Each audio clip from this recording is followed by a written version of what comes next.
السلام علیکم خواتین و حضرات۔ مرزا غالب کے دیوان سے مشکل الفاظ کے معنوں کی ویڈیو نمبر 5 لے کر ہم آپ کی خدمت میں حاضر ہیں۔ یہ ویڈیو نمبر 5 ہے اور غزل نمبر بھی 5 ہے۔ ان الفاظ کے معنی کرنے سے پہلے ہم آپ کی خدمت میں یہ عرض کرنا ضروری سمجھتے ہیں کہ یہ بہت بہتر ہوگا کہ آپ ڈسکرپشن میں دیے گئے اس غزل کی تشریح کے لنک پر جا کر اس غزل کو یوٹیوب پر پوری طرح دیکھ لیں، تاکہ آپ کو ان الفاظ کے معنی کے ساتھ ساتھ اس غزل کے اشعار بھی واضح طور سے سمجھ میں آ سکیں۔ تو شروع کرتے ہیں۔ اس کی غزل کے پہلے شعر کا پہلے مصرعے میں لفظ استعمال ہوا ہے شوق۔ شوق کا مطلب یہاں پر آپ عشق لیں گے۔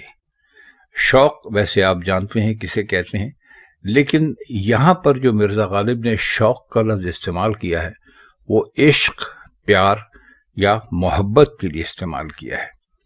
تو جب آپ یہ شعر پڑھیں تو ذہن میں یہ بات ضرور رکھیے گا کہ یہ لفظ شوق جو اس شعر میں استعمال ہوا ہے یہ عشق کے لیے استعمال ہوا ہے۔ اگلا لفظ ہے اس میں بہر رنگ۔ بہر رنگ کا مطلب ہے ہر طرح سے یا ہر طریقے سے یا ہر طور سے۔ اس کو آپ جب عام اردو بولتے ہیں استعمال کرتے ہیں کہ بہر حال یعنی ہر حال میں، تو اسی طرح بہر رنگ یعنی ہر رنگ میں یا ہر طرح سے۔ تو یہ جب باہر کہیں پر استعمال ہوتا ہے تو اس کا مطلب ہر ہی ہوتا ہے، اور پھر جو اگلا لفظ ہوتا ہے اس کے معنی اس کے موقع اور مناسبت کے حساب سے کر لیے جاتے ہیں۔ لفظ دیکھیے، لفظ ہے رقیب۔ رقیب کا مطلب ہوتا ہے دوسرا عاشق۔ اب دوسرا عاشق کیسے؟ یعنی ایک اگر معشوق ہے یا ایک اگر محبوب ہے اور اس کا ایک اور چاہنے والا بھی نکل آتا ہے تو اس کو رقیب کہتے ہیں۔ یعنی وہ دونوں عاشق ایک دوسرے کو رقیب کہتے ہیں۔ اس کا مطلب ویسے تو دشمنی ہوتا ہے، لیکن یہاں جب دو عاشق ایک ہی معشوق پر عاشق ہوں، ایک ہی معشوق کو قریب کرنا چاہتے ہوں، تو وہ دونوں ایک دوسرے کو رقیب سمجھتے ہیں۔ تو رقیب کا مطلب سادہ مطلب اس کا دوسرا عاشق ہو سکتا ہے، جو سمجھنے میں بھی آسان ہے۔ تو اس شعر میں جو رقیب کا لفظ غالب نے استعمال کیا ہے وہ کسی دوسرے عاشق کے لیے استعمال کیا ہے جو ان کے معشوق پر عاشق تھا۔ اسی طرح آگے چل کر اس غزل میں ایک لفظ ملتا ہے عریاں۔ عریاں کا مطلب ہوتا ہے بے لباس۔ بہت اگر آپ کھلے معنی اس کے کر لیں تو ننگا کہہ دیجئے، یعنی وہ جس کے جسم پر لباس نہ ہو۔ یہ عموماً تو انسانوں کے لیے استعمال ہوتا ہے، لیکن پت جھڑ میں جب درختوں کے پتے جھڑ جاتے ہیں تو انہیں بھی کہتے ہیں کہ درخت عریاں ہو گئے، یعنی بے لباس ہو گئے، کیونکہ درخت کا لباس اس کے پتے ہوتے ہیں، تو عریاں وہاں بھی استعمال کر سکتے ہیں۔ تو عریاں کا مطلب ہوگا بے لباس، جس کے تن پر کوئی لباس نہ ہو۔ لفظ ہے بسمل۔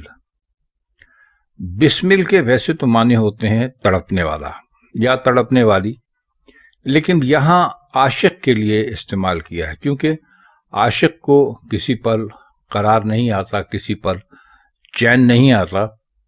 کبھی وہ محبوب کی جدائی میں تڑپتا ہے، کبھی وہ اس لیے تڑپتا ہے کہ محبوب اس کی محبت کا جواب محبت سے نہیں دے رہی۔ مطلب عاشق کے پاس 10 بہانے ہوتے ہیں تڑپنے کے۔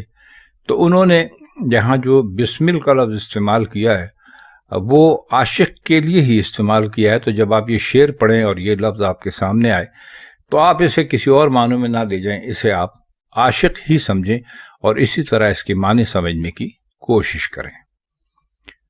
لفظ ہے دودھ۔ دودھ کا مطلب ہوتا ہے دھواں۔ اب اس کو شاعروں نے بہت زیادہ اپنے اشعار میں استعمال کیا ہے. شمع بجھ گئی تو دودھ نکلنے لگا اس کے اندر سے، بجھ ہوئی شمع بل کھاتا ہوا دودھ وغیرہ. تو اس کے صاف معنی ہیں اس شعر میں بھی کہ دودھ سے مراد ان کی دھواں ہی ہے. تو یہ چند الفاظ کے معنی تھے جو ہم نے آپ کی خدمت میں پیش کیے. انشاءاللہ غزل نمبر 6 کے معنی لے کر آپ کی خدمت میں جلدی حاضر ہوں گے. لیکن ایک مرتبہ آپ سے پھر درخواست ہے کہ آپ اس پوری غزل کو سمجھنے کے لیے ڈسکرپشن میں دیے گئے لنک پر ضرور جائیے، تاکہ نہ صرف یہ الفاظ بلکہ یہ اشعار جن میں سے یہ الفاظ دیے گئے ہیں آپ کی سمجھ میں آ سکیں. آج کے لیے اتنا ہی. ہم اب چاہتے ہیں آپ سے اجازت. اللہ حافظ.